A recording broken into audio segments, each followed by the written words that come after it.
temos o mediador Jesus Cristo que morreu na cruz por nós.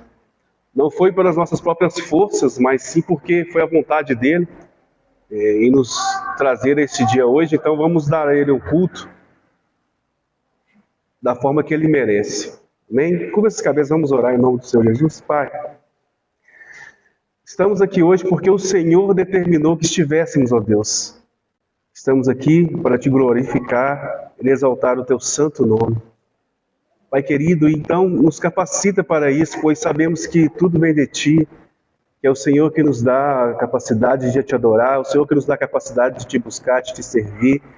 Pedimos nesse momento que o Senhor venha fazer isso em nós, ó Deus, pela tua misericórdia, que é infinita, que é grande. Nos capacita neste momento e receba a nossa adoração, receba o nosso louvor a ti. Prepara o nosso coração para o teu culto, para receber a tua palavra. Em nome do teu Filho amado Jesus Cristo. Amém. Vamos à leitura pública da Lei de Deus. Êxodo capítulo 20, do 1 ao 17.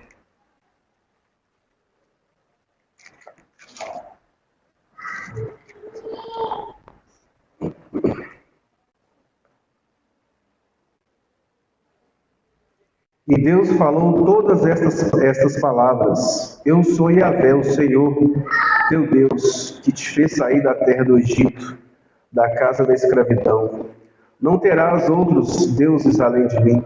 Não farás para ti nenhum ídolo, nenhuma imagem esculpida, nada que se assemelhe ao que existe lá em cima, nos céus, ou embaixo na terra, ou mesmo nas águas que estão debaixo da terra.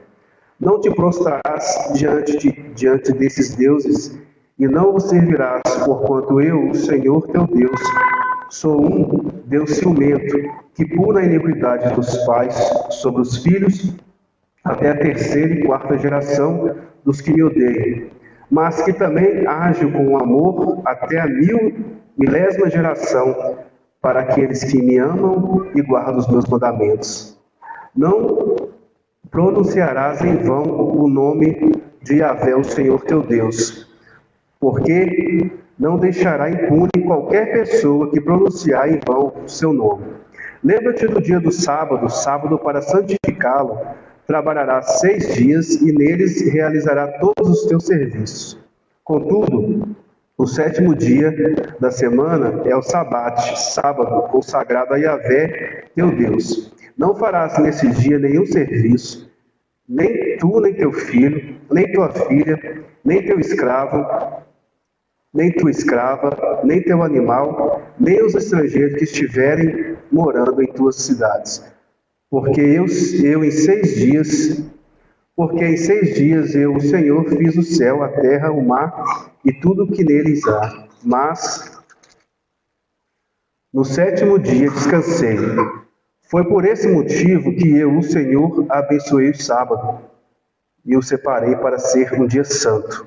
Honra teu pai e tua mãe, a fim de que venhas a ter vida longa na terra que Yahvé, o teu Deus, te dá. Não assassinarás, não adulterarás, não furtarás, não darás falso testemunho contra o teu próximo, não cobiçarás a casa do teu próximo, não cobiçarás a mulher do teu próximo, e nem os seus servos ou servas, nem seu boi ou jumento, nem coisa alguma que lhe pertença. Amém? Diante dessa leitura, nós conseguimos, trazer como espelho para nós que nós não conseguimos nos manter firmes para não quebrar um desses mandamentos do Senhor. Mas graças a Deus por Jesus. Então, neste momento, nós vamos orar e pedir perdão por Deus por todos os nossos pecados que nós cometemos nessa semana. Quero pedir ao irmão Pedro para dirigir essa oração para nós, em nome do Senhor Jesus Cristo. Soberano Deus, peço o nome dessa congregação, que o Senhor saiba. Sim, Pai. A missa palavra despachada. Eu te peço, se fomos vários, somos errantes, vamos nos curar. Sempre peço, Pai, a sua graça. Por isso, Deus, deixa nossos pecados nessa semana e mostra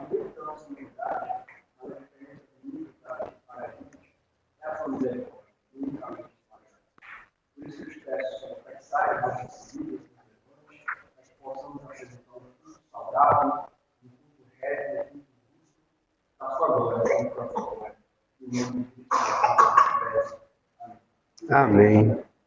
Vamos cantar o cântico, Salmo 2, parte A, o reinado do ungido de Deus.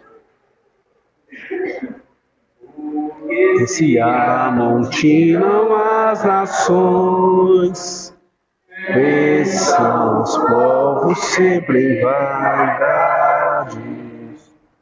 Os reis da terra tomam posições, e os governantes são calamidade.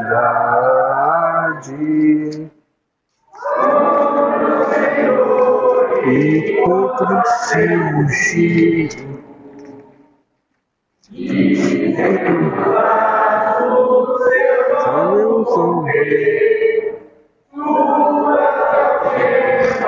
nós lançaremos fora. Vamos desfazer. Porém aquele que nos céus está, pois se a rir o Senhor zomba deles, na sua ira há de lhe falar, no seu furor os deixarás turbados. Constitui meu rei, o meu ungido, sobre o santo monte de Sião, proclamarei do Senhor seu decreto.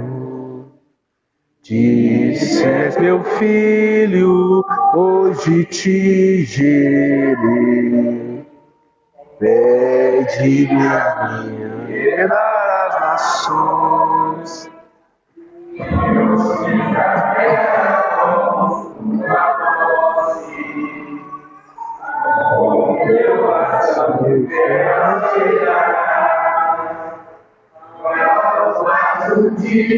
Orelho a despedaçarás. Agora, pois, ó rei, sede prudentes, deixai-vos juízes exortar, prestai a Deus serviço com temor, alegrai-vos nele com tremor.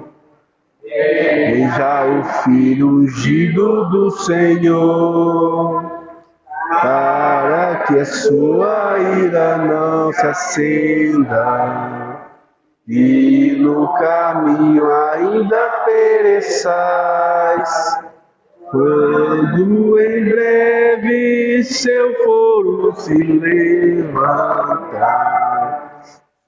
São todos nele bem-aventurados, todo que nele se refugia. São todos nele bem-aventurados, todos que nele se refugiam. Amém. Vamos à leitura pública do Antigo Testamento, Gênesis 46.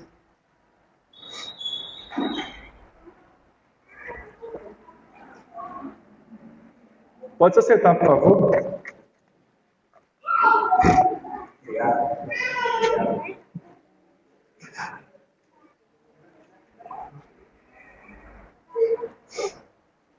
Gênesis 46. Israel partiu com tudo o que possuía. Chegando a Berseba, ofereceu sacrifício a Deus de Isaque, seu pai. Naquela mesma noite, Deus falou com ele por meio de uma visão e o chamou: Jacó, Jacó. Ele respondeu: eis-me aqui. Então Deus continuou: eu sou Deus, o Deus de teu pai. Não tenhas medo de descer ao Egito, porque lá eu farei de ti uma grande nação. Eu mesmo descerei contigo ao Egito, e também eu te farei subir e voltar a Canaã. E a mão de José fechará os teus olhos. Jacó partiu de Berseba, e os filhos de Israel levaram seu velho pai Jacó, seus filhos e as suas mulheres, nas filas carruagem que o rei lhe havia provido. Também levaram seus rebanhos e os bens que tinham adquirido em Canaã. Assim Jacó foi para o Egito com toda a sua parentela. Levou consigo para o Egito seus filhos, seus netos, suas filhas e suas netas. Isso é, todos os seus descendentes até aquele momento. Estes são os nomes dos israelitas, ou seja, Jacó e seus parentes que seguiram para viver no Egito. Rúben, o filho primogênito de Jacó. Estes foram os filhos de Rúben: Enoque, Palu, Esron, Carmim. Estes foram os filhos de Simeão: Gemuel, Jamim, Oed, Jaquim, Zoar e Saul, filho que teve com uma mulher cananeia. Estes foram os filhos de Levi: Gerson, Coate e Merari. Estes foram os filhos de Judá: Onã, Selá, Preze e Zera. E Onã morreram na terra de Canaã. Estes foram os filhos de Pérez: Esrom e Ramum. Estes foram os filhos de Isacar: Tolá, Pufa, Jó e Sinron. Estes foram os filhos de Zebulon: Sered, Elon e Jaleel. Foram os filhos e os filhos que Lia deu a Jacó. Em Padã Arã, além de seus filhos, Dina, seus descendentes eram a todo 33 pessoas. Estes foram os filhos de Gade: Zivion, Agi, Suni, Esbom, Iri, Arod e Arile. Estes foram os filhos de Azer: Imã, Inã, Isvã, Isvi, Beres, a irmã deles, Sera. Estes foram os filhos de Beres: Eber e Malquiel. Essas 16 pessoas foram os descendentes de Jacó e Zilpa, a escrava que Labão deu à sua filha Lia. Raquel, esposa de Jacó, deu à luz 2 filhos, José e Benjamim. Azenete, filha de Potifera, sacerdote de On, deu 2 filhos a José no Egito, Manassiel e Efraim. Estes foram os filhos de Benjamim: Bela, Bequer, Asbel, Gera, Naamã, Ei, Ros, Mupim, Upim e Arde. Portanto, foram estes 14 descendentes que Raquel deu a Jacó. O filho de Dan foi Uzim. Estes foram os filhos de Naftali: Jezeel, Guni, Gesser e Silém.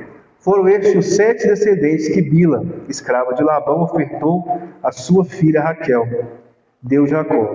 Todos os que foram para o Egito com Jacó, todos os seus descendentes, sem contar as mulheres de seus filhos, totalizaram 66 pessoas. Os filhos de José que nasceram no Egito eram em número de 2, e o total das pessoas da família de Jacó que vieram para morar no Egito, 70. Ora, Israel enviou Judá na frente e José com o objetivo de saber como ia a Gósen quando lá chegaram. José, da carruagem real, já preparada, partiu imediatamente para Gósen, a fim de encontrar-se com seu pai Israel. Assim que ouviu, correu para abraçá-lo. Abraçando-o com grande emoção, chorou longamente.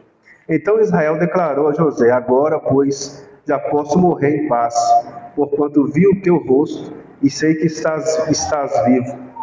Em seguida, José informou a seus irmãos, a família de seu pai: vou subir para comunicar a Faraó e lhe dizer: eis que meus irmãos e a família de meu pai, que estavam na terra de Canaã, acabam de chegar para se estabelecer junto de mim. Estes homens são pastores, portanto, dedicam-se ao cuidado de rebanhos e trouxeram consigo suas ovelhas, seu gado e tudo quanto lhe pertence. Quando o faraó mandar vós chamar e vos indagar, qual é o vosso trabalho? Vós respondereis: teus servos se ocupam de criação e pastoreio de rebanhos, desde criança, assim como fizeram nossos antepassados. Desse modo, lhes será oferecido plena liberdade para habitar e trabalhar na região de Gozém, pois os egípcios renegavam o trabalho do pastoreio e as castas inferiores de sua sociedade. Amém? Vamos para o outro cântico. O segundo cântico. Tá. Agora nós vamos fazer a oração pelas autoridades. Não está aqui, não. Amém? Vamos cobrir a cabeça e fazer oração pelas nossas autoridades? Pai querido, Deus Santo, Deus Santíssimo, nós os colocamos neste momento, ó Deus, como igreja, para orar pela nossa nação, para orar, ó Deus, pela autoridade que o Senhor constituiu a nossa nação. Ó Deus, nós estamos passando por um momento caótico, guerra política, Senhor, e nós sabemos que tudo está no controle do Senhor, por isso nós pedimos, ó Deus, que o teu temor, o teu terror venha sobre esses políticos, ó Deus, que eles possam refletir sobre tudo que estão fazendo, em nome do teu Filho amado Jesus. Pai querido, eu oro pelo nosso presidente Luiz Inácio Lula da Silva, pelo vice-presidente, e todos, ó Deus, todos os políticos dessa nação, cada um deles, que o Senhor venha visitá-los, ó Deus, que eles venham sentir, ó Deus, em nome do Senhor Jesus, se estiver, ó Deus, entrando em corrupção, se estiver ali, ó Deus, governando para o seu próprio bem, que o Senhor possa, ó Deus, dar a punição que eles merecem, em nome do teu Filho amado Jesus, e que essa nova política, ó Deus, que venham homens piedosos, ó Deus, homens piedosos para tomar esses lugares, ó Deus, pois a nação que tem o Senhor, ela vive em paz. Em nome do teu Filho amado, eu oro pela política do país, ó Deus, oro pela economia desse país, em nome do teu Filho amado Jesus, que o Senhor possa, Deus, fazer a tua obra. Nós te pedimos em nome do teu Filho amado. Oro também, ó Deus, pelos médicos, ó Deus, em nome do teu Filho amado, o Senhor venha abençoar, ó Deus, essa profissão, que é uma profissão, ó Deus, maravilhosa. Então, no nome do teu Filho amado Jesus, que tenham médicos prudentes, médicos dedicados a fazer o bem ali. Oro também, Senhor Deus, pelos enfermeiros, técnicos de segurança, pessoal do SAMU, corpo de bombeiro, ó Deus, as pessoas que estão ali para cuidar daqueles vitimados, ó Pai, em nome do teu Filho amado, oro pela vida de cada um deles. Oro também, Senhor Deus, pela segurança pública da nossa cidade, do nosso país. Senhor Deus, pelo Exército, a Marinha, a Aeronáutica. Deus, eu oro pelos policiais penais. Abençoa, Deus, a segurança, que cada homem, cada mulher, ó Deus, que sai da tua casa, que eles possam voltar também, Senhor Deus, em segurança. Em nome do teu Filho amado Jesus. Oro, ó Deus, pelo bem, ó Deus, da Polícia Civil, dos policiais civis, dos policiais penais, dos guardas municipais. Pai querido, em nome do teu Filho amado, a segurança pública, a segurança privada, Senhor. Em nome do teu Filho amado, protege, ó Deus, e guarda, livra de todo o mal esses trabalhadores que fazem um trabalho, ó Deus, de cuidar da segurança da nação. Pai querido, em nome do teu Filho amado também, eu quero orar pelos psicólogos, quero orar, ó Deus, para esses que cuidam, ó Deus, da área da saúde mental, e que o Senhor venha abençoar cada profissional, ó Deus. Também oro, Senhor Deus, pelos professores, porque no Brasil, ó Deus, sem educação não é nada. Então, abençoa, ó Deus, abençoa cada professor, ó Deus, e Em nome do teu filho amado, hoje, Deus, não tem mais respeito, os alunos não respeitam os professores, mas nós pedimos ao Senhor que venha guardar e abençoar cada um deles, ó Pai. Em nome do teu filho amado Jesus, quero olhar, ó Deus, pela igreja, Senhor. Quero orar, Senhor Deus, pela igreja reformada, por toda a igreja aí espalhada, ó Deus. Em nome do teu filho amado Jesus, dá, Senhor Deus, sustento. Dá, Senhor Deus, em nome do teu filho amado, não deixe que esses pastores se desanimem, mas fortaleçam na tua graça. Em nome do teu filho amado Jesus, eu oro pela nossa igreja. Pai, eu quero orar pelas mães que tiveram bebês agora, cada nenenzinho que nasceu, Deus, dê saúde a eles, em nome do Senhor Jesus, que eles cresçam, Senhor Deus, na tua presença e fortificado, em nome do teu filho amado Jesus, ó Pai. Muito obrigado, ó Deus, pela gestante, que tenha uma gestação tranquila, em paz, em nome do teu filho amado Jesus, meu Deus, pela igreja, Senhor, por nós. Eu oro, Deus, pelos enfermos da nossa igreja. Senhor, o Senhor conhece cada um de nós, sabe o que cada um de nós está passando, Pai. Cada um que tem um parente enfermo, que agora às vezes está aqui, mas está preocupado com o seu familiar. Pai querido, coloca no coração de cada um a paz, coloca no coração de cada um a confiança em Ti. E Pai, e faça a Tua vontade, se for a Tua vontade, que todos os enfermos da nossa igreja sejam curados, amém, ó Deus. Mas se não for, que o Senhor possa confortar os nossos corações para Deus receber aquilo que vem do Senhor. Pai querido, em nome do Teu Filho amado, ora para a nossa igreja, Senhor, e pela comunhão do Sudeste. Pai, eu oro que em nome do Senhor Jesus, o pastor que vier aqui, Deus, que seja um pastor abençoado. Nós oramos pela nossa igreja, nós precisamos de um pastor. A igreja, ó Deus, precisa ceiar, nós precisamos, ó Deus. Então nós pedimos ao Senhor que, em nome do Teu Filho amado, prepara para nós, ó Deus. Nós sabemos que não estamos só, mas te pedimos que o Senhor possa preparar essa igreja e que venha um pastor para, ó Deus, dirigir a Tua igreja.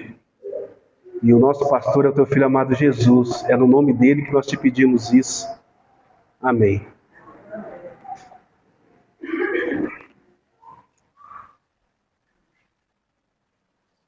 Agora nós vamos fazer a oração do Senhor aos salmos. Amém. Vamos fazer nosso segundo cântico. Salmos 40, a oração para livramento. Amém? Espero confiante, pois se inclinou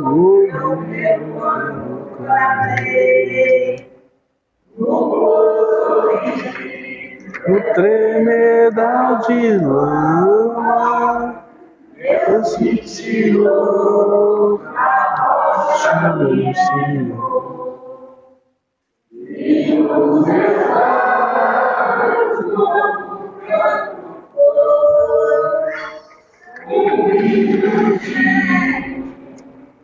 Louvor a Deus, não tereis um outro Senhor, e no Senhor confiarão. É bem-aventurado todo aquele que no Senhor a confiança põe. Não pede para os homens arrogantes, quando aqueles que amam o mentir. Os mil desígnios sobre nós tens feito, ó Deus, não tens igual. Quisera anunciá-los, proclamar, mas o prazer são meu teu culto, oferta e sacrifício não fizeste. Abre os meus ouvidos para ouvir, oferta no holocaustos não requeres, pelo pecado e pela transgressão. Então eu disse, eis aqui estou, no rolo consta sobre mim, o meu prazer é teu querer cumprir, e dentro em mim tua lei está, e proclamarei as novas de justiça perante os santos na congregação.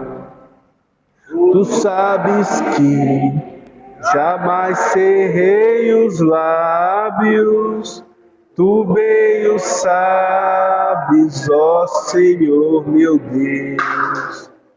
Tua justiça em mim não ocultei, fidelidade proclamei, não escondei da grande reunião, verdade, graça e salvação. Amém? Agora é o momento do nosso ofertório. Pode ficar à vontade, em nome do Senhor Jesus.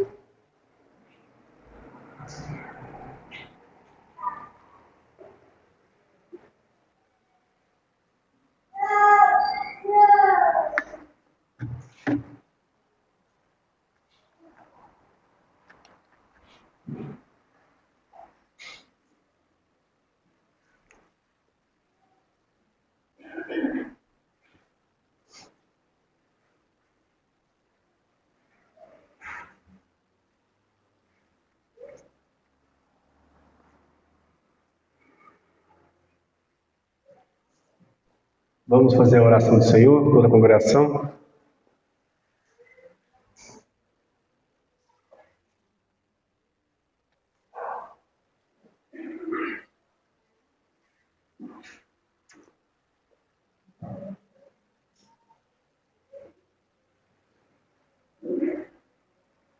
Pai nosso que estais no céu, santificado seja o teu nome, venha a nós o teu reino, faça-se a tua vontade, assim na terra como no céu. O pão nosso de cada dia nos dai hoje, perdoe as nossas ofensas, assim como nós temos perdoado os nossos devedores. Não nos deixes cair em tentação, mas livra-nos do mal, pois teu é o reino, o poder e a glória para sempre. Amém.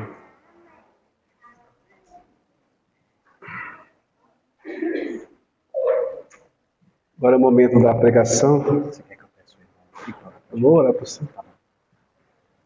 Pai Santo, Deus Todo-Poderoso, neste momento te pedimos, ó Deus, que venha abençoar o teu filho, ó Deus, teu servo, Daniel, para trazer a palavra, que o Senhor fale com ele, ó Deus, dê ele discernimento e entendimento da tua palavra, e abra também os nossos corações, ó Deus, para termos reverência à tua palavra, pois sabemos que não é o homem quem faz, mas é o Senhor que está falando nos nossos corações. Então, abra os nossos corações para receber a tua palavra, em nome do teu Filho amado Jesus. Amém.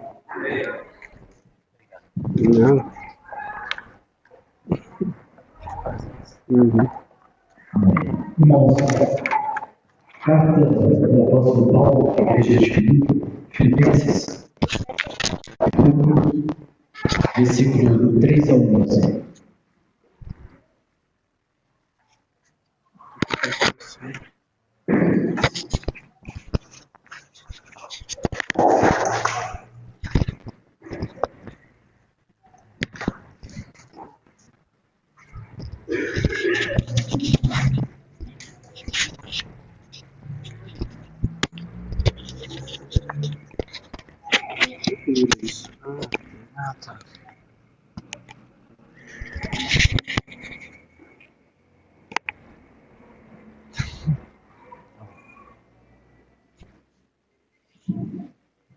Filipenses capítulo 1, versículo 3 ao 11.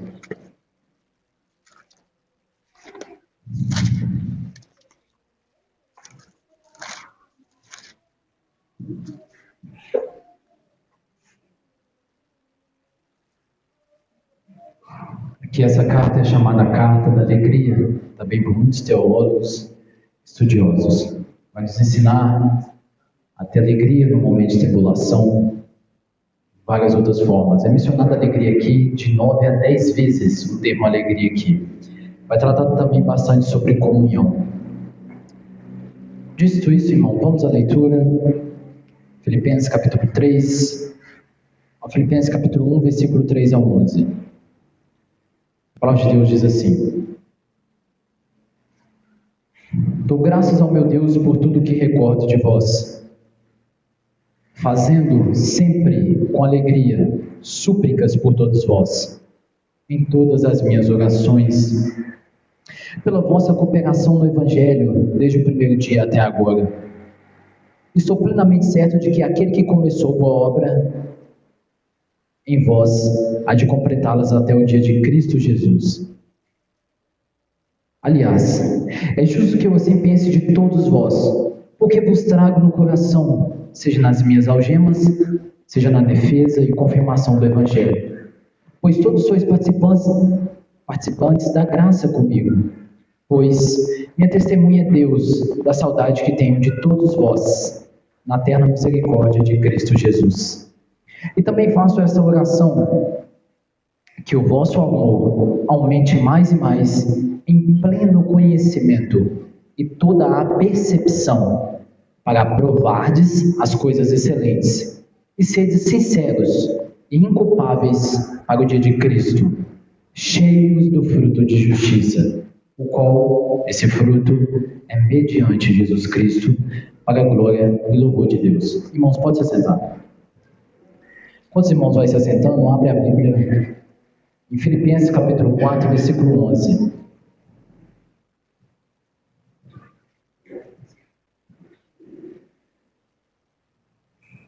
Essa carta é a carta de Paulo à igreja de Filipos, uma igreja que se inicia, esse ministério se inicia numa casa.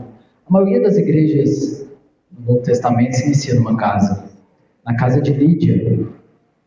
Essa igreja ajuda bastante o apóstolo Paulo, até na parte financeira.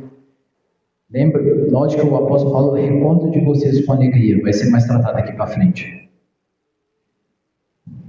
Em Filipenses capítulo 4, versículo 11, diz assim: Digo isto, não por causa da pobreza, porque aprendi a viver contente em toda e qualquer situação.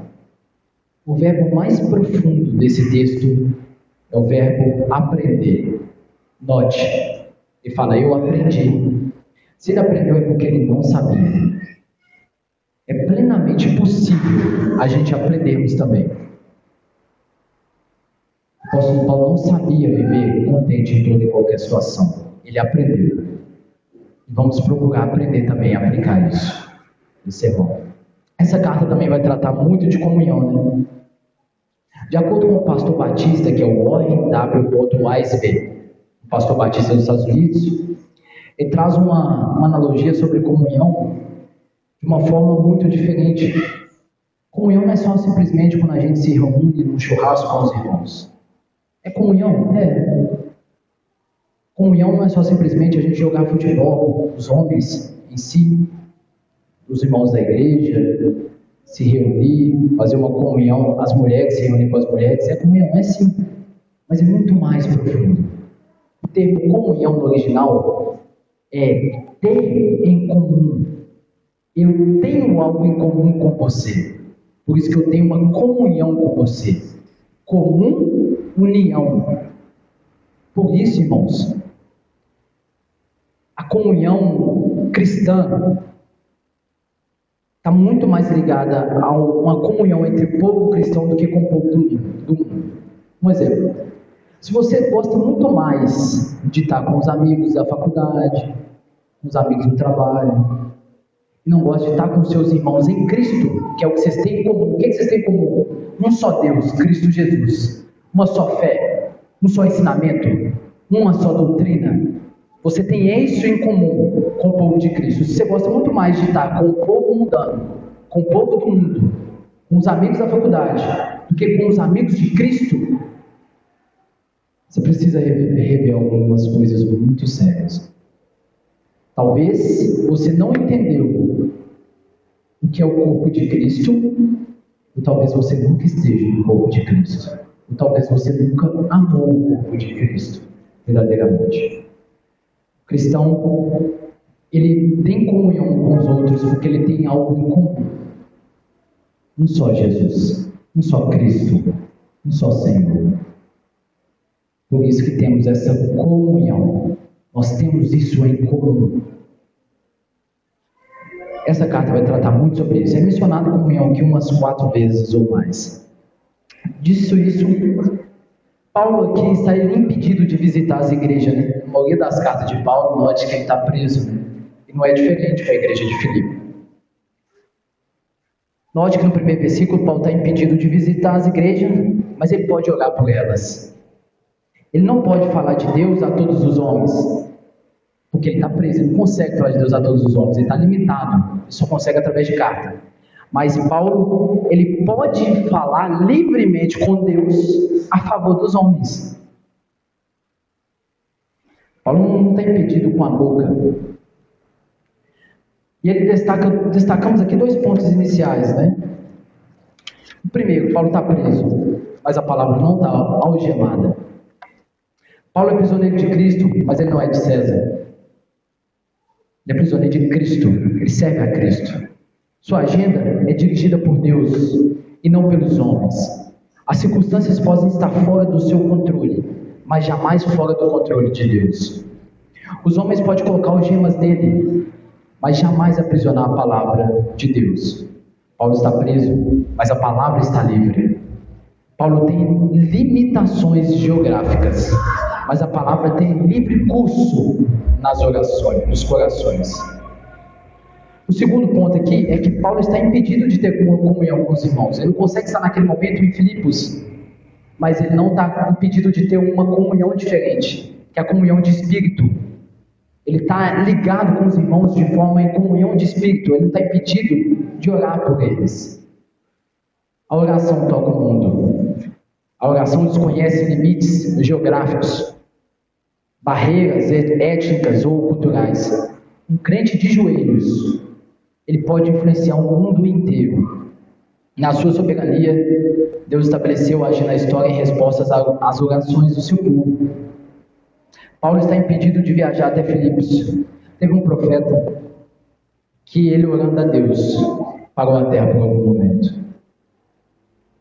Então, um crente de joelhos pode influenciar o mundo inteiro. Na soberania de Deus, Deus estabeleceu agir na história, igual foi esse caso, em resposta às orações do seu povo. Paulo está impedido de visitar ou de viajar até Filipos, mas as suas orações sobem aos céus, a favor dos crentes de Filipos. Pela oração, Paulo influencia e abençoa os crentes de Filipe, né? Esse mesmo pastor que eu citei, o Warren Weisberg, ele sintetiza o parágrafo que a gente leu, de Filipenses, usando 3 ideias que descrevem a verdadeira comunhão cristã, que é a presença na memória.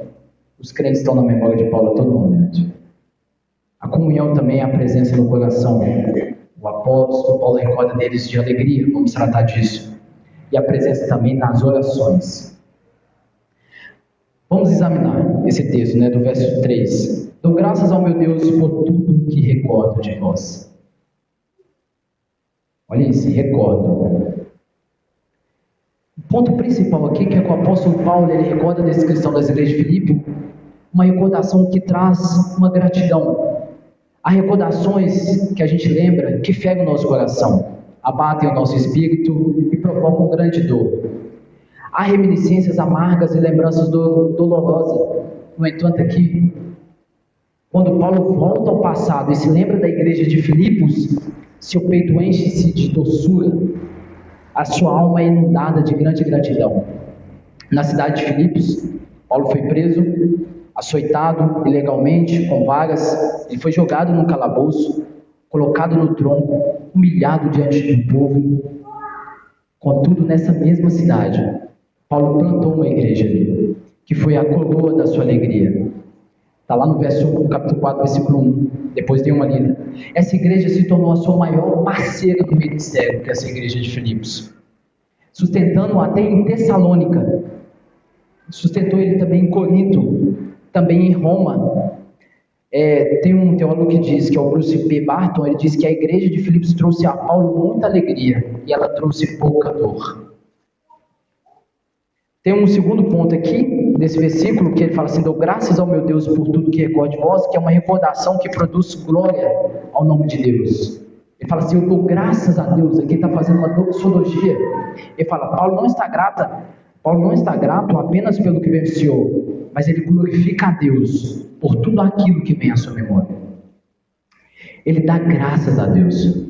A experiência horizontal que ele teve com o povo desemboca em uma doxologia vertical. Ele teve uma experiência horizontal que ele levou como uma doxologia, um agradecimento, uma reverência a Deus, né?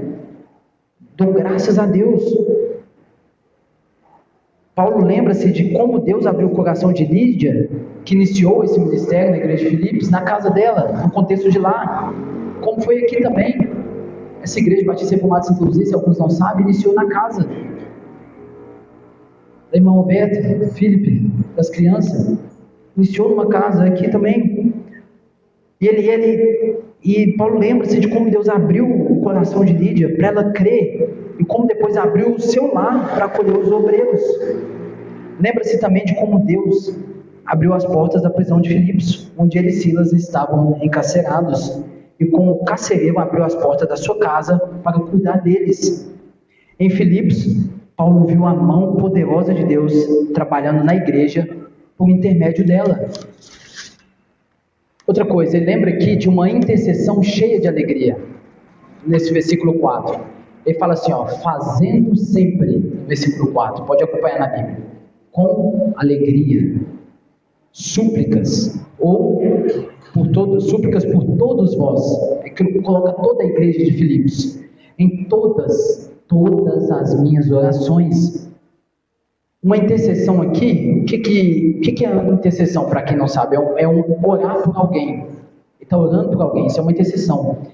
Note que essa oração dele pela igreja está cheia de alegria. E é uma intercessão contínua. É sempre, quando ele fala assim, em todas as minhas orações. Fazendo sempre uma intercessão contínua. Ele está sempre fazendo essas orações pela igreja de Filipos. Paulo, ele é um obreiro incansável. Ele ora sem cessar, sempre, em todo o tempo. As palavras fazendo sempre aqui, súplicas, estão no tempo presente. Não está no futuro. Amanhã eu oro para vocês. Não, está no tempo presente aqui. Significando que Paulo orava por eles continuamente. E também uma intercessão abrangente. Ele ora por todos vós, por toda a igreja. Referindo-se a todos os crentes da igreja, sem acepção de pessoas. E é uma oração humilde, né? Paulo se aproxima de Deus fazendo súplicas. Quando vocês lerem a palavra súplica, significa clamor urgente. Ele expõe as necessidades do povo diante do trono da graça. E também uma oração alegre nesse verso 4.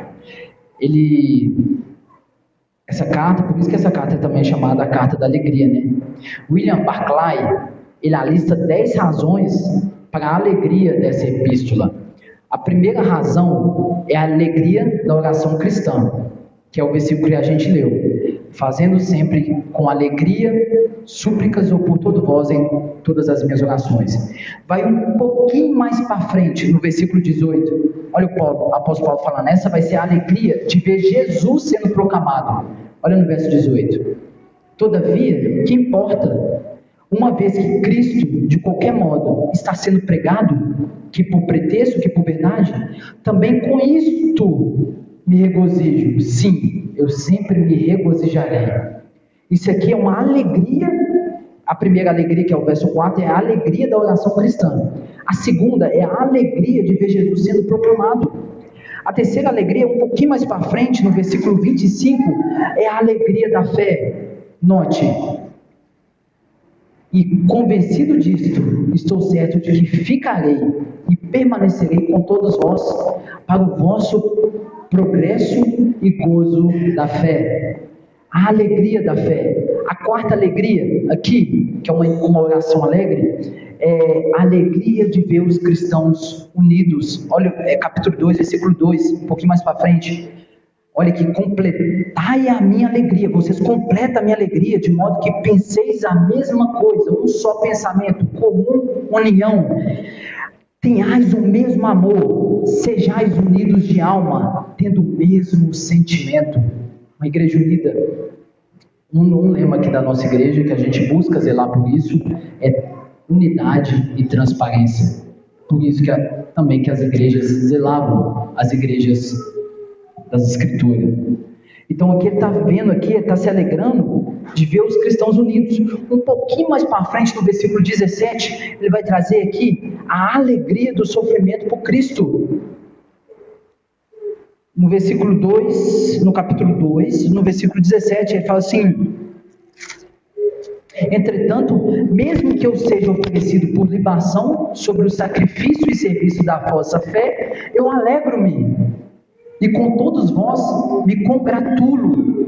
É que ele está feliz se eu for oferecido por libação, se eu for morto em nome de Cristo, morto pela igreja de Cristo. Ele está aqui se alegrando, se ele for oferecido como sacrifício.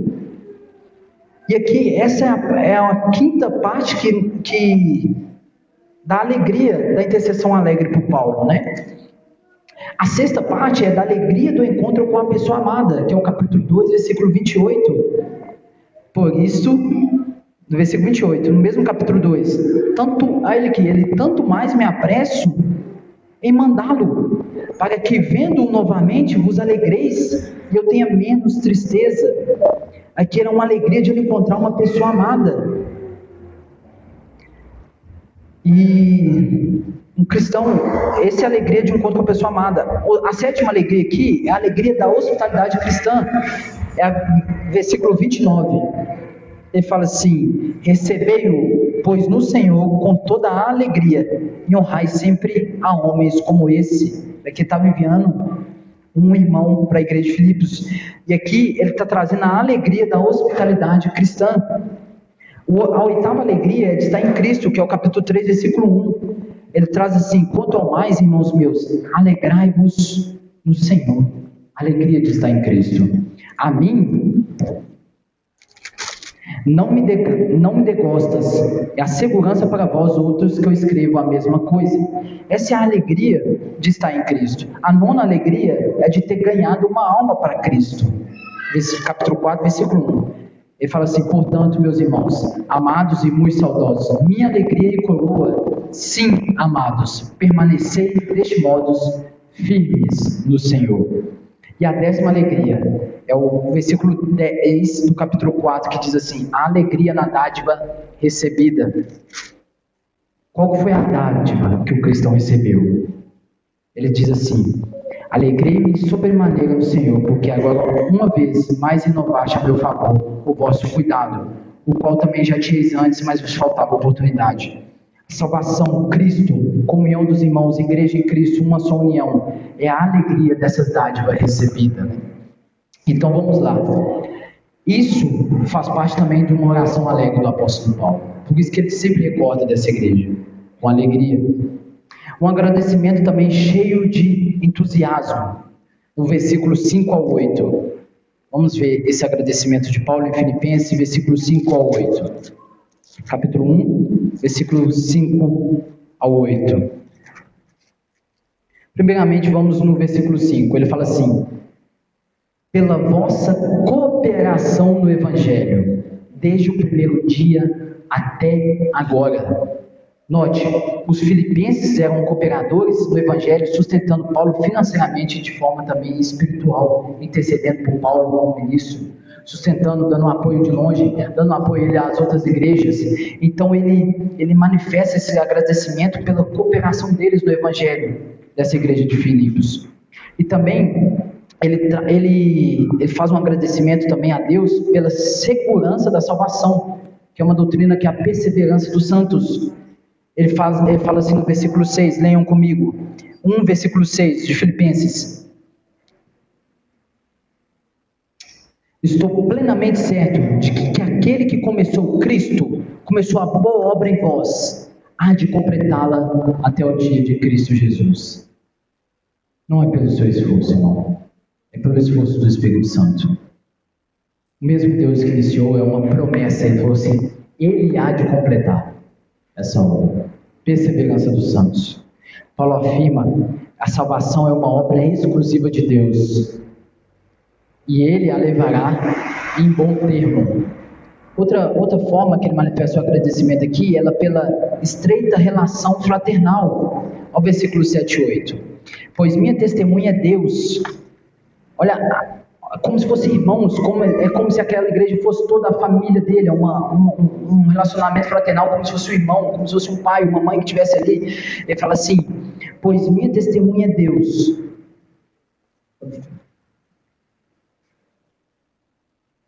No versículo 7, aliás, é justo que eu assim pense de todos vós, porque vos trago no coração, seja nas minhas algemas, seja na defesa e confirmação do Evangelho, pois todos sois participantes da graça comigo, pois minha testemunha é Deus, da saudade que tenho de todos vós, na terna misericórdia de Cristo Jesus.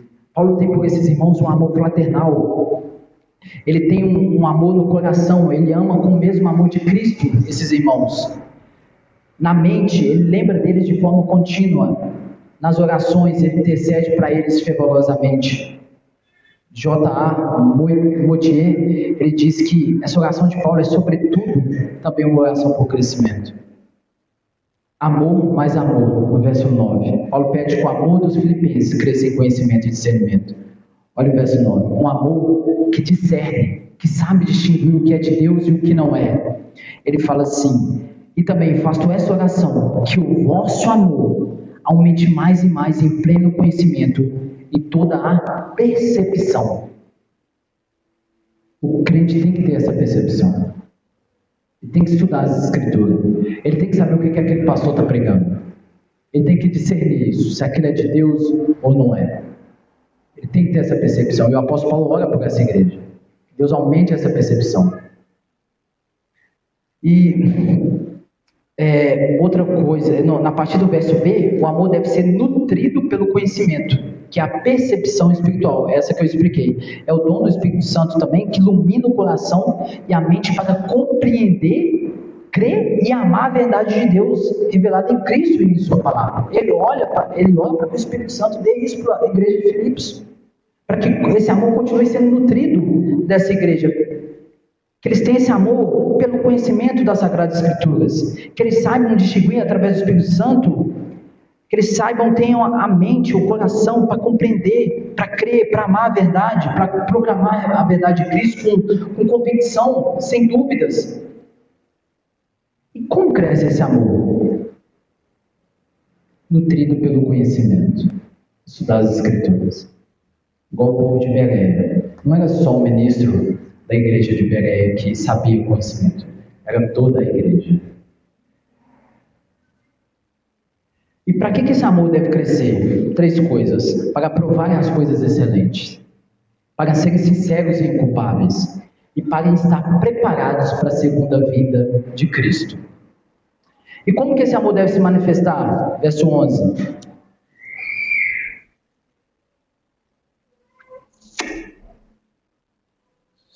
Cheios do fruto de justiça, o qual é mediante Jesus Cristo, para a glória e louvor de Deus. O fruto vem por meio de Jesus Cristo. Os crentes devem estar cheios desse fruto, que é o fruto de justiça. O que é o fruto de justiça? Não é nossa justiça. Não é a nossa justiça própria, mas a justiça de Cristo operando em nós e frutificando em boas obras. Esse é o fruto de justiça. E qual que é o propósito final? Está no final do verso 11.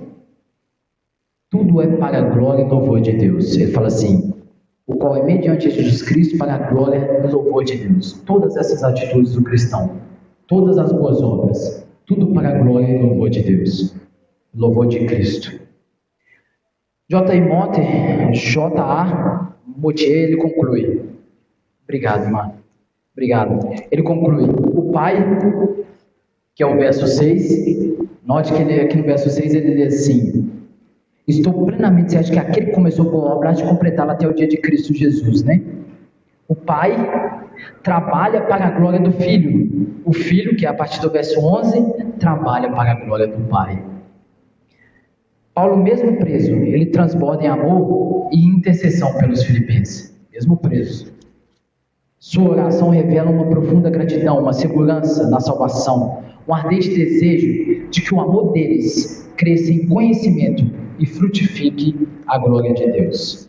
Irmãos, agora vamos, um resumo breve, vamos estudar agora o tema desse sermão, que é a teossuficiência, aprendendo a viver contente. A verdadeira alegria em Cristo. Como é possível ter alegria verdadeira em tempos difíceis, em situações difíceis? Como é possível? A resposta está no conceito bíblico do que é contentamento. Contentamento é aprender, pela fé, a estar satisfeito em qualquer situação. O apóstolo Paulo não sabia. No verso 11 que a gente leu, ele falou assim: porque eu aprendi a viver contente em qualquer situação. Ele não sabia. É plenamente possível a gente aprender pela fé. Porque Cristo é suficiente e Deus proveu o necessário, independente da circunstância. Filipenses 4, do 11 ao 13, mostra que não depende de circunstâncias externas para estar feliz, para ser contente de forma total. O apóstolo Paulo estava preso, foi açoitado, passou fome, nudez, frio. Não depende dessas circunstâncias externas, se tem ou não tem, mas de uma satisfação plena em Deus, o que chamamos de teossuficiência.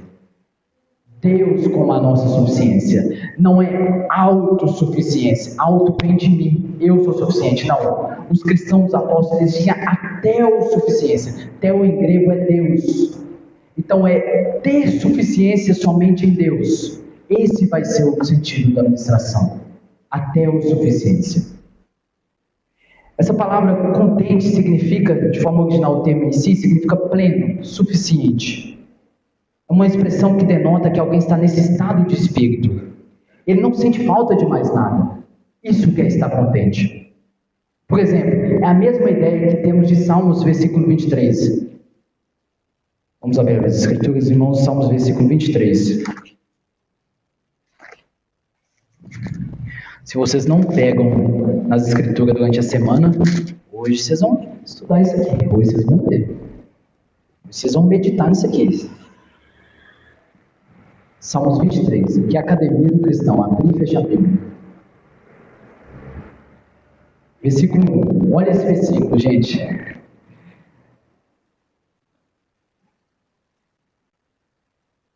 Todo mundo, um dos versículos mais famosos. O Senhor é o meu pastor, vírgula, nada me faltará. Irmãos, o sentido principal desse versículo, as pessoas deixam passar despercebido. O que o sentido original do versículo está dizendo? O que o versículo está querendo dizer? Se o Senhor é meu pastor, de nada eu terei mais falta, porque eu já tenho o Senhor como meu pastor. Esse é o verdadeiro sentido.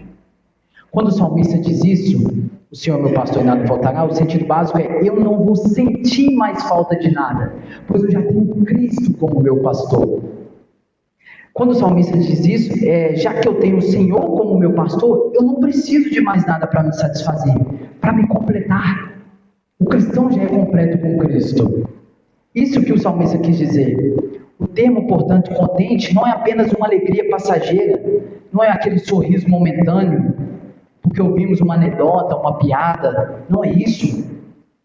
Não é uma explosão momentânea da alegria, porque o time fez um gol. Não é nada disso. E nós ficamos muito felizes. Aliás, também faz um tempo que o time faz um gol nenhum também. Mas não é isso. Não se trata disso, irmãos. Não é um sentimento de alegria por uma surpresa, nem mesmo por algo, por ver um filho que recém-nasceu, que é uma alegria muito imensa, até chora. Ou por ter sido admitido ao emprego, ou porque a bela amada aceitou o seu pedido de casamento. Não é algo momentâneo, não é algo nem mesmo que possa durar mais tempo aqui nessa terra.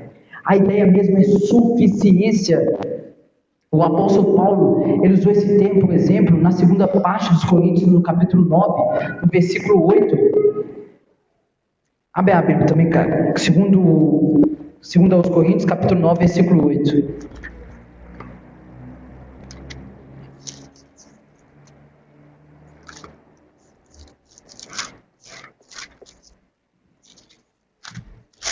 Olha aí. Olha o versículo 8, irmãos. 2 Coríntios, capítulo 9, versículo 8. E fala assim: Deus pode fazer-vos abundar em toda graça, a fim de que, tendo sempre em tudo ampla suficiência. Olha o termo aí de novo. Que superabundeis em toda boa obra.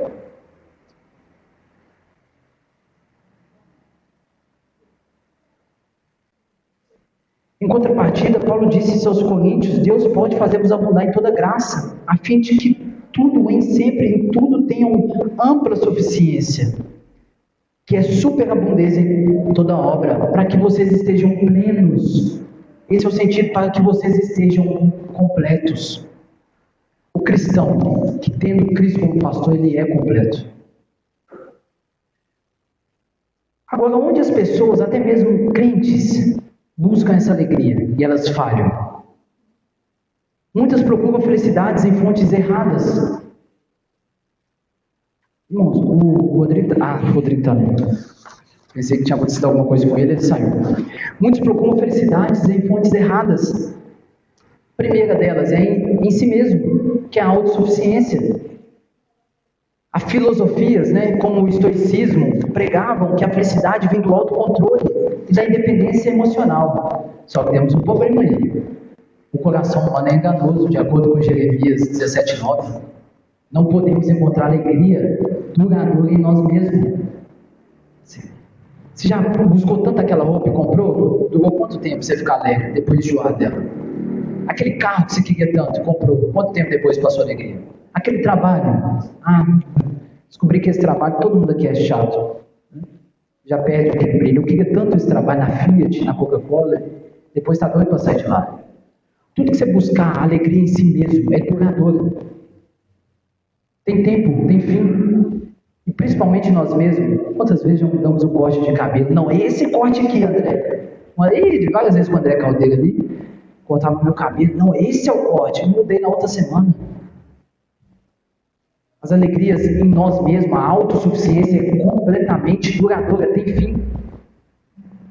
O nosso coração humano é enganoso, nos engana sempre. Por isso que o cristão não é movido pelo coração, pelo que ele sente.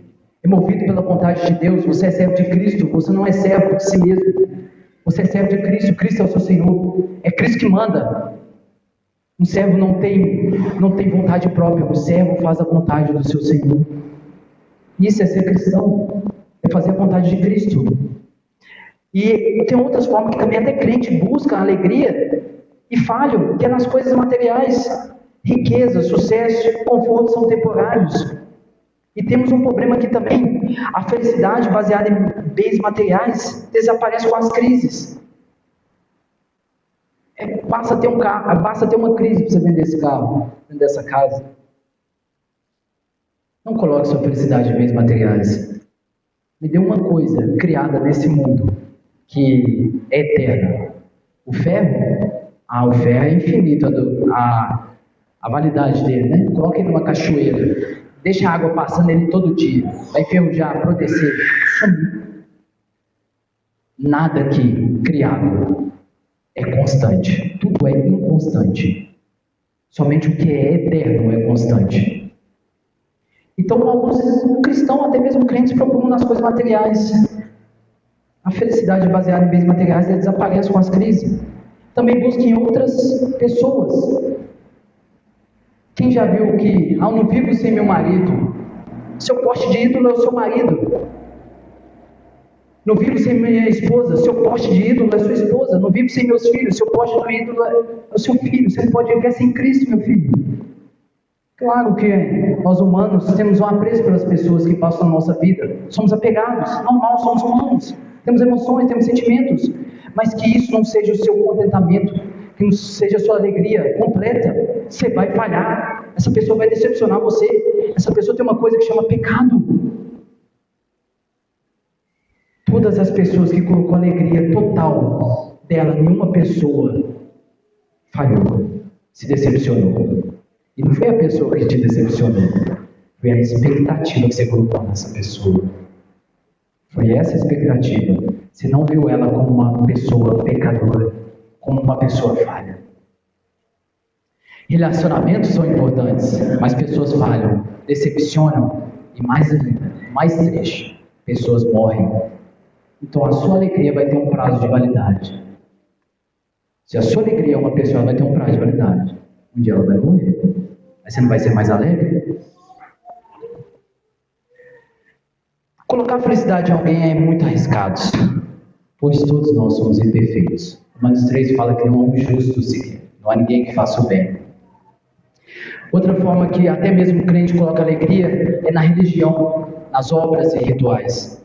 Alguns buscam alegria no cumprimento de regras religiosas, até mesmo como Paulo. Antes de conhecer Cristo, em Filipenses 3, no versículo 4 e 8, se vocês quiserem podem abrir, no capítulo 3 de Filipenses, Paulo, ele buscava alegria nesse cumprimento de regras e religiões. Ele fala assim, a partir do capítulo 3, versículo 4 até o 8, ele fala assim: bem que eu poderia confiar também na carne. Se qualquer outro pensa que pode confiar na carne, ele falou assim, eu ainda mais. Circuncidado ao 8º dia, olha a alegria dele de cumprir os requisitos, os ritos religiosos, as obras e rituais. Eu fui circuncidado ao 8º dia. Eu sou da linhagem de Israel. Eu sou da tribo de Benjamim, hebreu de hebreus. Quanto à lei, fariseu, buscava aplicar a lei pelas obras humanas, de forma até morrer se fosse necessário for, buscava, todo religioso, como fariseu, mas sem amor nenhum. E quanto ao zelo, ele era o melhor, ele era o perseguidor da igreja. Aqueles que professavam o nome de Cristo aqui, do apóstolo Paulo, antes de ele se tornar o apóstolo Paulo, quando ele era Saulo, que é o mesmo apóstolo, mas antes de ele ter a verdadeira conversão em Cristo, ele buscava essa alegria nisso, né, na religião, nas obras e rituais. Ele era perseguidor da igreja, contra a justiça que é na lei, ele era irrepreensível. Ele era irrepreensível, não tinha o que chamar a atenção dele. Paulo buscava com toda convicção provocar isso. Sabe por que ele fala isso depois de ter conhecido a Cristo? Mas o que para mim era lucro, considerei perda por causa de Cristo. Tudo isso que ele fazia, tudo isso que ele aprendeu, ele considerou perda por causa de Cristo. Sim, deveras considero tudo como perda. Por causa da sublimidade do conhecimento, ele encontrou uma alegria maior do que tudo isso que ele fazia. Do que toda essa convicção que ele tinha de obras rituais religiosas, ele encontrou algo muito maior, um contentamento muito maior. E ele agora considera como esterco, como nada, como inútil. Ele considera como descartado tudo isso que ele passou, tudo isso que ele aprendeu, tudo isso que ele devotou anos, a alegria dele a todo momento, por causa do conhecimento de Cristo Jesus. Meu Senhor, por amor do qual perdi todas as coisas e as considero como refúgio. Refúgio é inútil, descartado, para ganhar Cristo.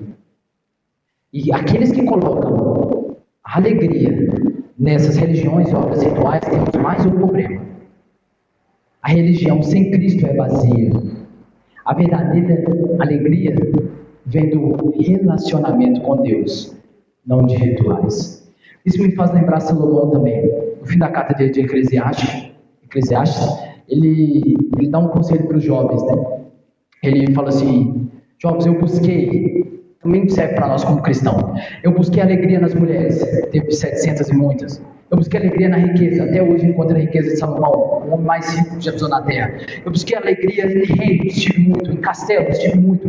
Eu busquei alegria em ter carruagens, Teve muitas. Ele foi buscando alegria em tudo. Ele foi buscando. Ele falou: jovem, eu que passei por isso tudo. Eu que testei tudo para conseguir alegria, para encontrar o verdadeiro contentamento. Eu que testei tudo para me conseguir encontrar a verdadeira alegria. E dá um conselho para os jovens. Ele fala: jovem, se a vida é tão breve, tão passageira, vive uma vida para a glória de Deus. Que é um sentido para a vida, jovem. Ele fala: vive a sua vida para a glória de Deus, enquanto está aqui presente. Isso me faz lembrar de Salomão. E agora, temos a fonte da alegria verdadeira. Nada disso. Se você tentar encontrar alegria nesses últimos tópicos que eu trouxe, nas coisas materiais, nas pessoas, nas religiões e obras, no coração humano, em pessoas, nada disso você vai encontrar a verdadeira alegria. Você só vai encontrar alegrias passageiras, alegrias que têm datas de validade para acabar. Mas agora vamos conhecer a verdadeira alegria, que é a teossuficiência. Primeiro, essa teossuficiência, ela tem um segredo, que é a alegria de forma inabalável. A primeira que a gente estudou, que está em Filipenses, versículo 6, é a segurança da salvação. Ele fala: estou plenamente certo de que aquele que começou a boa obra em vós há de completá-la até o dia de Cristo Jesus. Deus não abandona a sua obra. Se Ele começou, Ele termina. Temos essa alegria inabalável. Nossa alegria vem da certeza de que nossa salvação está garantida em Cristo. Temos também nessa teossuficiência, que é a fonte da alegria verdadeira, temos mais um segredo da alegria inabalável revelado pelo apóstolo Paulo, que é o crescimento espiritual. Filipenses, do versículo 9 ao 11. E Paulo ora para que os filipenses, eles cresçam em amor, em conhecimento, um amor que não é cego, mas um amor que discerne, um amor que aprova o que é excelente, não o que é desprezível, um amor que vivam com sabedoria, escolhendo o que agrada a Deus. E ele fala: sejam cheios do fruto de justiça. O que seria isso? Uma vida que glorifique a Deus. Como podemos aprender a viver contente? Tenha em mente que não é autossuficiência, meu filho. Não é de você. Mas é da dependência de Deus. Não é alegria passageira, mas é a satisfação nele. A certeza da salvação nos dá essa paz em qualquer situação. Cristo fala: ninguém pode arrebatar as ovelhas da minha mão. Ninguém. Os eleitos não perdem a salvação, nenhuma condenação há para aqueles que estão em Cristo Jesus. Você pode descansar nisso. Você pode ter uma alegria, finalmente, que não tem data de validade. Uma alegria eterna, que passando daqui, de acordo com o Apocalipse, já encontra com Cristo. Já passa para a verdadeira alegria. Paulo, mesmo preso, ele encontrava essa alegria em Cristo, porque sabia que Deus era suficiente para ele. Essa é a verdadeira teossuficiência, a convicção de que Deus é tudo o que precisamos. Pare de buscar alegrias, felicidades em coisas estáveis, como dinheiro, pessoas, status. Alegre-se na segurança da salvação. Deus não desiste de você. Deus não vai desistir de salvar você. Cresça no amor e conhecimento de Cristo. Essa é a fonte da alegria duradoura. Deus é suficiente. Nele encontramos a alegria verdadeira.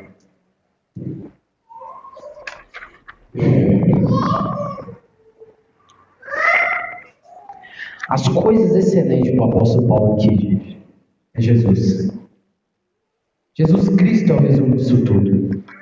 Cristo é em sua pessoa, em sua obra, em sua vida, em sua morte, em seu sofrimento, mas também em sua glória e seu poder. É isso que significa aprovar as coisas excelentes ditas no verso 10, verso 11. E sermos sinceros, inculpáveis para o dia de Cristo, cheios do fruto de justiça, não vazios de frutos. Ele diz: cheios de fruto ou do fruto de justiça, o qual não é nosso, é mediante Jesus Cristo, para a glória e louvor de Deus. nós encontramos a teossuficiência.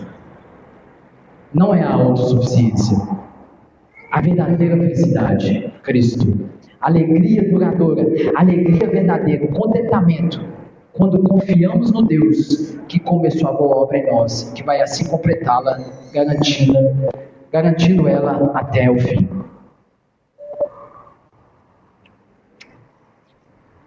Paremos, irmãos, de tentar encontrar nas coisas, nos bens, nas pessoas, como dito diversas vezes, alguma alegria.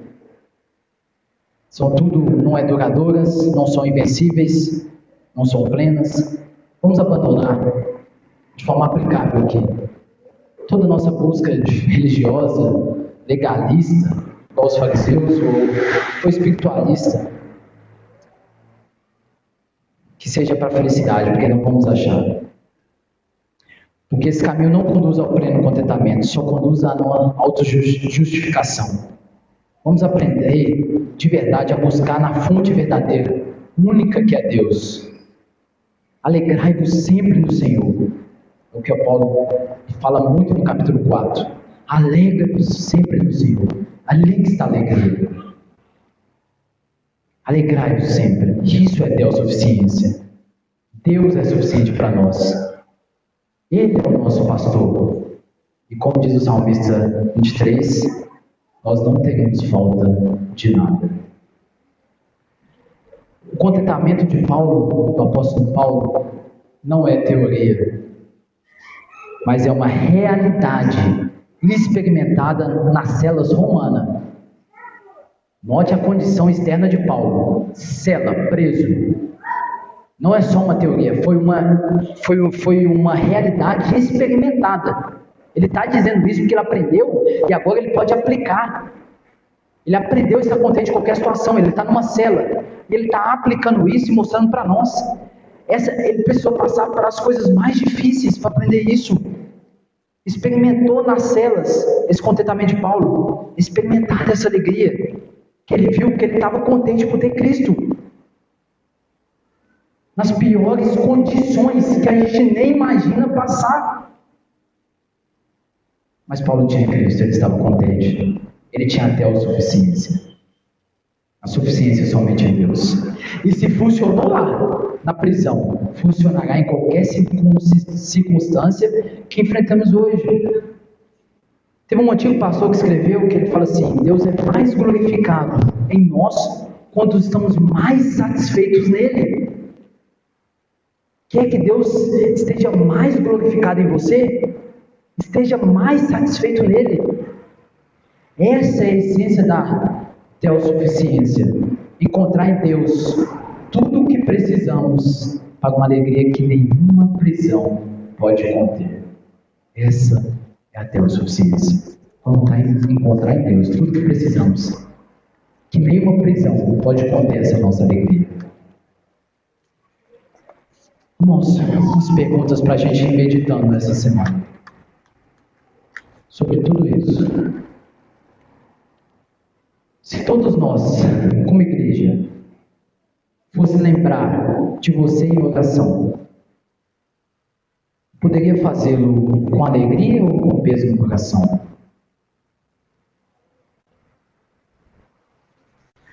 Você tem evidências claras de que Deus começou uma boa obra em você? Você apenas vive de uma fé herdada e sem fruto? Sua presença na igreja é comunhão no Evangelho? Ou apenas uma presença física nos cultos? Quando irmãos mais maduros olham para a sua vida, eles se sentem desencorajados por causa de você ou preocupados com o seu estado espiritual? Você ama os irmãos com o afeto de Cristo ou você apenas tolera a presença deles? Suas orações pelos outros são superficiais, pedindo apenas coisas terrenas, ou são como as do apóstolo, visando o crescimento espiritual desse seu irmão? O seu amor tem fundamento no conhecimento da palavra, ou é um amor fraco, sem discernimento, sem firmeza? Se Cristo voltasse hoje, você seria encontrado irrepreensível ou envergonhado? Os frutos que você dá são para a glória de Deus? Ou você usa para engrandecer o seu nome?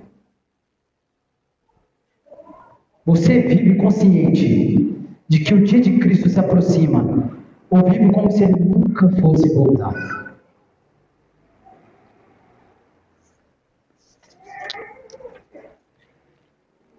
Oremos. Em suas cabeças. Santo e amado Pai, te pedimos que tu enches o nosso coração nesta manhã de alegria, verdadeira felicidade, Deus, por te conhecer, por compreender que tu és o nosso Deus, por compreender que tu és um Deus confiável, totalmente confiável, um Deus que não muda de planos, que não interrompe projetos. Oh Deus, que não abandona suas ovelhas, de quem nada pode de fato nos separar. Tire de nós, Deus, a autossuficiência. Nos coloque, Deus, até o suficiente. Porque em Cristo Jesus nós temos a plena suficiência da salvação, da alegria em nossas vidas. Abençoe agora, Deus, especialmente nossos irmãos e irmãs nesse momento, que se sentem de alguma forma abatidos, tristes, desanimados. Esses dias de tribulação nesse mundo que nós enfrentamos, porque de fato, Senhor Jesus, são dias de tribulação. A palavra diz que no mundo tereis aflições. Que eles possam encontrar no Senhor até a suficiência, alegria perene, contentamento com o Senhor, do Senhor, pelo Senhor e para o Senhor. De maneira que se vejam inundados, surpreendidos de fato por uma alegria indizível, cheia de glória, a qual só o Teu Espírito Santo pode produzir em nós. Ajude essa igreja, Deus, ajude esses irmãos. Oramos em nome de Jesus. Amém. Irmãos,